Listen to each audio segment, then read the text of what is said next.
أعوذ بالله من الشيطان الرجيم. بسم الله الرحمن الرحیم. 30واں پارہ 92 سورت سے آج کا درس شروع ہوتا ہے. سورہ اللیل. اس کائنات پہ آپ غور کیجیے، اس میں بڑا ہی تنوع پایا جائے گا. ہر شے الگ الگ نظر آئے گی. سنسکرت کی زبان میں یہ کہتے ہیں کہ ورائٹی ریالٹی وہ یونیک ہوتی ہے، لیکن وہ اپنے آپ کو ورائٹی اور چینج کے انداز سے ظاہر کرتی ہے. حقیقت مطلقہ ایک ہوتی ہے، لیکن اس کے مظاہر کائنات کی تخلیق، خدا کی یہ مخلوقات، اس میں بڑا تنوع ہوتا ہے.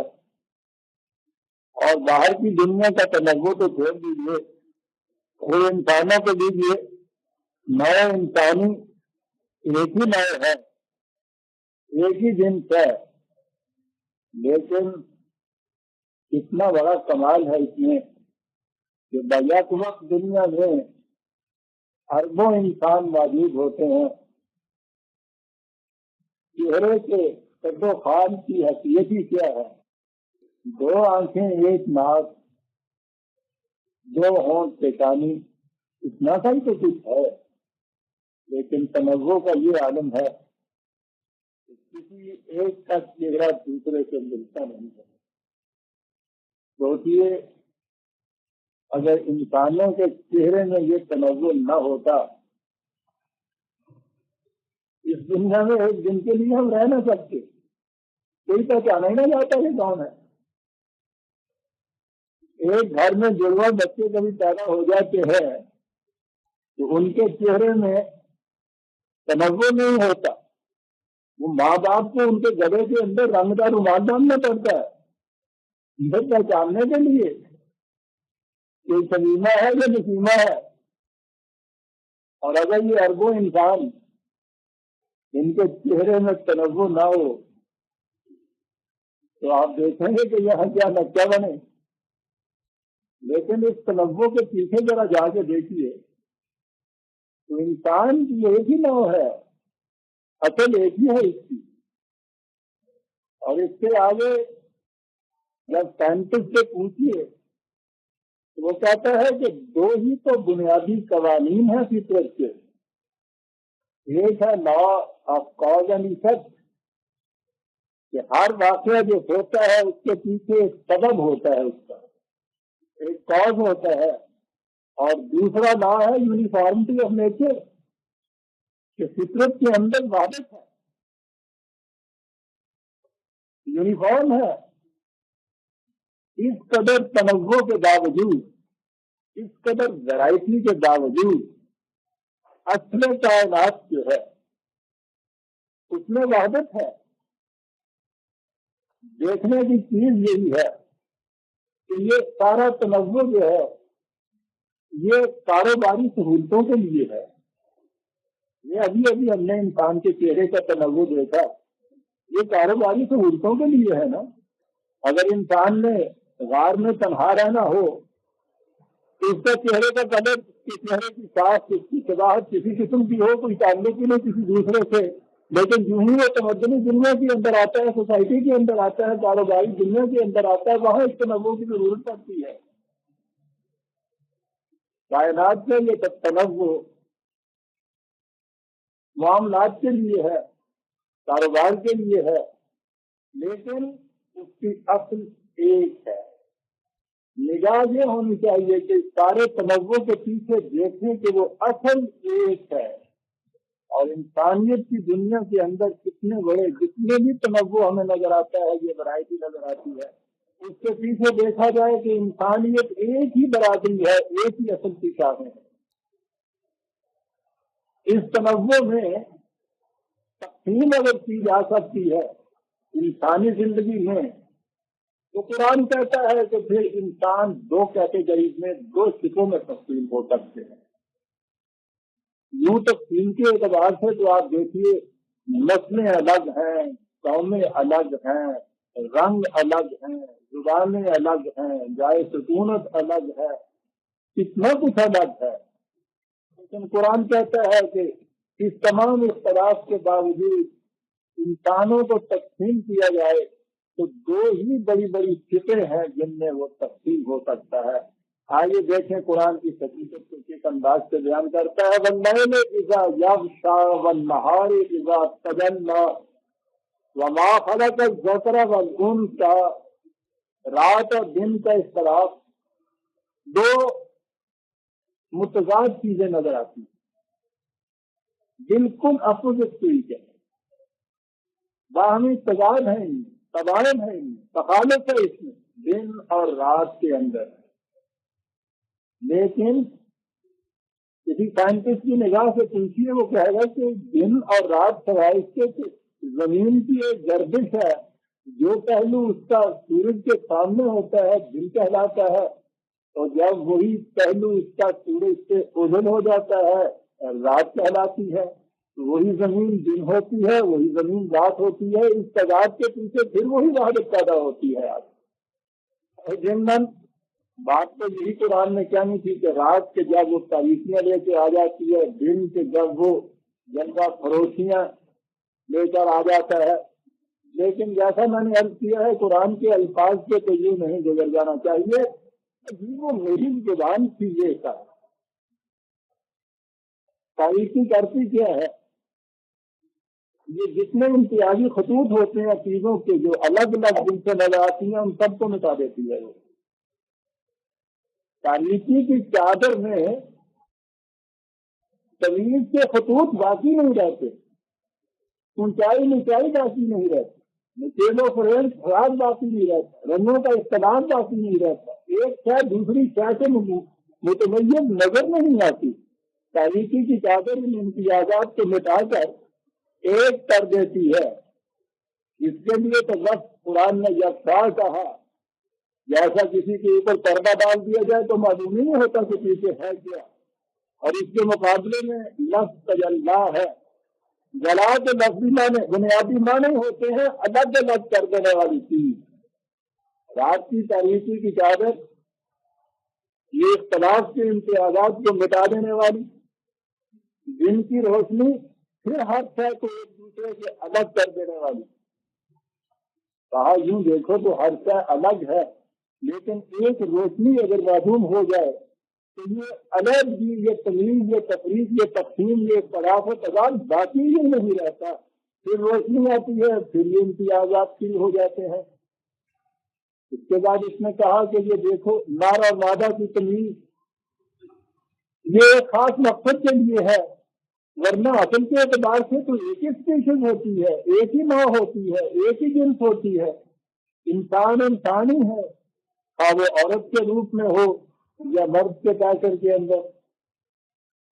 اِنَّا سَعْيَكُمْ لَشَتَّىٰ، یہی تنوع جو ہے اس کا تقاضا ہے کہ تمہاری کوششیں مختلف سمتوں کے اندر پھیلی ہوئی ہوتی ہیں۔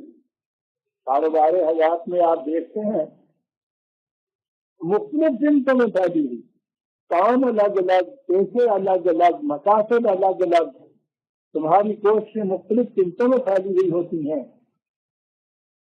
لیکن اگر آپ انسانوں کی تقسیم دیکھیں تو کہا کہ وہ دو ہی بنیادی فکروں میں انسان بن جاتے ہیں۔ آگے بات تو یوں ہونی چاہیے تھی نا کہ وہ کفر اور ایمان کا امتیاز ہے، بات تو وہی ہے، لیکن قرآن تجریدی گفتگو نہیں کرتا، وہ محسوس طور پر بات سمجھاتا ہے کہ دو فکریں کیا ہیں۔ عزیزان من، آپ دیکھتے چلے آ رہے ہیں اور اس 30ویں پارے میں تو یہ حقیقت ابھر اور نکھر کر سامنے آ گئی ہے کہ قرآن کی روح سے بنیادی نظام ستون یہ انسان کی اس زندگی کے اندر کا معاشی مسئلہ ہے، اور اس کی روح سے انسان کی ذات کی نشو و نما جس سے اس کا مستقبل سنورتا ہے۔ بات اتنی ہی ہے، اسی لیے آپ دیکھتے چلے آ رہے ہیں کہ وہ اس معاشی سوال کو کتنا زیادہ اہم قرار دیتا ہے، کتنی اہمیت قرار دیتا ہے۔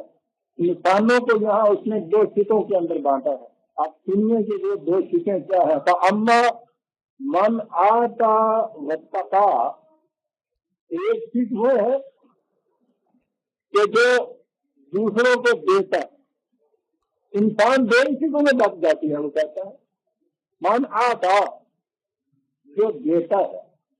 یہ اس زبان میں ایتا اور آتا معنی کے دونوں کے دینے ہی ہوتے ہیں۔ ایتا زکات آپ کو پتا ہے یہ لفظ آتا ہے، لیکن اس میں ایک بڑا باریک کا فرق ہوتا ہے۔ ایتا دونوں موقعوں پہ بولا جاتا ہے، خواہ وہ کسی کے معاوضے میں کوئی چیز دی جائے یا بلا معاوضہ دی جائے، اس کے لیے ایتا آتا ہے۔ لیکن آتا یہی آتا ہے جہاں معاوضے کے بغیر کوئی چیز دی جاتی ہے۔ معاوضے میں کسی کو کچھ دینا، اس سے ایک کیٹیگری الگ نہیں بنتی انسانوں کی۔ کاروبار حیات کے اندر تو آپ کو ہر خدمت کا معاوضہ، ہر کام کا معاوضہ، ہر چیز کا معاوضہ وہ تو آپ دیتے ہیں، لیکن یہاں اس بنیادی حقیقت کو واضح کرنے کے لیے ایتا نہیں آیا ہے، آتا آیا ہے کہ ایک صرف ان کی ہے کہ جو پوری محنت سے کماتے ہیں اور پھر بغیر کسی مزد و معاوضہ کے، بغیر کسی صلہ و ستائش کی تمنا کے دیتے ہیں وہ مذہب کی دنیا میں۔ اور خود ہمارے ہاں اسلام میں بھی متقی کا لفظ بڑا بنیادی ہے، بلکہ یوں کہیے کہ سب سے بڑا امتیازی نشان، سب سے بڑی خصوصیت کبریٰ جو کسی کی مومن کے بعد بھی کیا نہ ہو کسی کو، تو مومن کی اگلا درجہ جو ہے متقی کا درجہ ہوتا ہے، تقویٰ کا درجہ ہوتا ہے۔ متقی کون ہوتا ہے؟ اس کے متعلق اب مذہب کی دنیا اور ہمارا اس وقت کا اسلام تو مذہب ہو چکا ہے نا، دین تو نہیں رہا نا۔ آپ اپنے ذہنوں میں تصور کیجیے متقی کسے کہتے ہیں۔ ترجمہ پرہیزگار ہوتا ہے، متقی پرہیزگار، بلکہ دونوں لفظ اکٹھے بول دیتے ہیں۔ متقی ایمان سے بھی اگلا درجہ تقویٰ کا، مومن سے بھی بلند مقام متقی کا۔ متقی آخری مقام گنا جاتا ہے مذہب کی دنیا کے اندر، اس سے آگے دوسرا مقام نہیں کہا جاتا۔ لیکن آپ دیکھتے ہیں کہ یہاں کہا من آتا واتقا، جو بلا مزد و معاوضہ دیتا ہے اور اس طرح سے متقی بن جاتا ہے۔ اور آگے چلیے، وصدق بالحسنی، اور یہ جو دعوے کرتا تھا حسن عمل کے، یہ ان دعووں کو سچ کر دکھاتا ہے۔ ایک آتا کے اندر یہ سارا کچھ چلا آ رہا ہے، دین کی ساری حقیقت سمٹ کے یہاں آ جاتی ہے۔ بات ہی یہ ہے کہ پوری محنت سے کماتا ہے اور اس کے بعد بلا مزد و معاوضہ، بغیر ستائش اور صلہ کی تمنا کے، ہر دوسرے کی ضرورت کو پورا کرنے کے لیے یوں دے دیتا ہے۔ وہ جو میں نے پچھلی دفعہ کہا تھا کہ یوں گھیس دے کے بچے گدا کو خبر نہ ہو، یوں دے دیتا ہے۔ اتقا صدق بالحسنی، یہ بات حسن عمل کی جو وہ کرتا تھا، اس طرح ان کی تصدیق کر دیتا ہے، ان کو سچ کر دیتا ہے۔ جو ایسا کرتے ہیں ہوتا کہ ایسا تھا مجسرہ بالیسرا، زندگی کی مشکل راہیں اس کے لیے آسان ہو جاتی، کٹھن راہیں آسان ہو جاتی۔ یہاں راہیں آسان کرنے کے لیے بتایا گیا تھا کہ سب سے زیادہ جو سمیٹ لیتا ہے اس کے راستے آسان ہوتے ہیں، وہ کہتا ہے جو سب سے زیادہ دے دیتا ہے اس کے راستے آسان ہو جاتے ہیں، اس لیے کہ اس نے حسن کی تصدیق کر دی، خود بھی حسین ہوا، نظام کائنات کو بھی حسن اس نے عطا کیا، حسن کے دعوے کو سچ کر کے دکھا دیا۔ کس چیز سے آتا سمجھا کہ شاید بات صاف نہیں ہوئی، قرآن تو کرتا یہ ہے نا، وہ متضاد چیز کو لا کے پھر بات صاف کرتا ہے۔ کنٹرڈکشن سے تو بات صاف ہوتی ہے، تضاد سے بات صاف ہوتی ہے۔ روشنی کی خوبی اس وقت نظر آتی ہے جب رات کا اندھیرا چھا جاتا ہے۔ آتا کہا تو اس کے مقابلے میں کہا کہ اب دوسری کیٹیگری بھی ہوتی ہے ہمارے سامنے، من داخل واستغنا، دوسری کیٹیگری وہ ہے کہ جو کچھ وہ کماتا ہے اپنی ذات کے لیے رکھ لیتا ہے،